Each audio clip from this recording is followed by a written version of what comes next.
J'espère que tu as lu la correction de mardi et que tu as collé le résumé. Sinon, avant de commencer, voici un petit récapitulatif. Je t'avais demandé de lire la fiche de méthode 4, réaliser un schéma scientifique. Cette méthode comprend 5 étapes. La première étape, c'était de faire la liste des éléments schématisés et de les observer. L'étape 2, c'était de choisir des formes simples pour représenter les éléments. Tu pouvais tracer tes éléments à la règle et tu peux mettre de la couleur si besoin.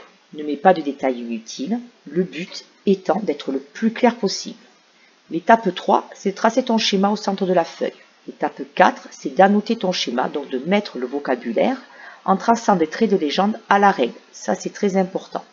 L'étape 5, c'est de donner un titre à ton dessin et de le souligner.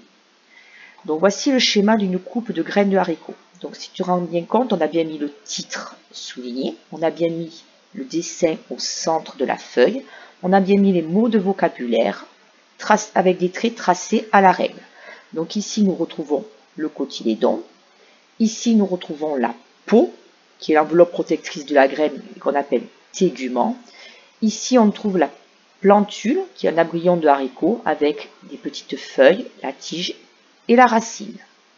Je t'avais ensuite demandé de découper le résumé qui se trouve à la fin de la page exercice 3.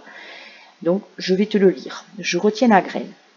Une graine est un être vivant végétal sec avec un germe à l'état de vie ralenti, entouré de réserves, les cotylédons, et protégé par une enveloppe, le tégument.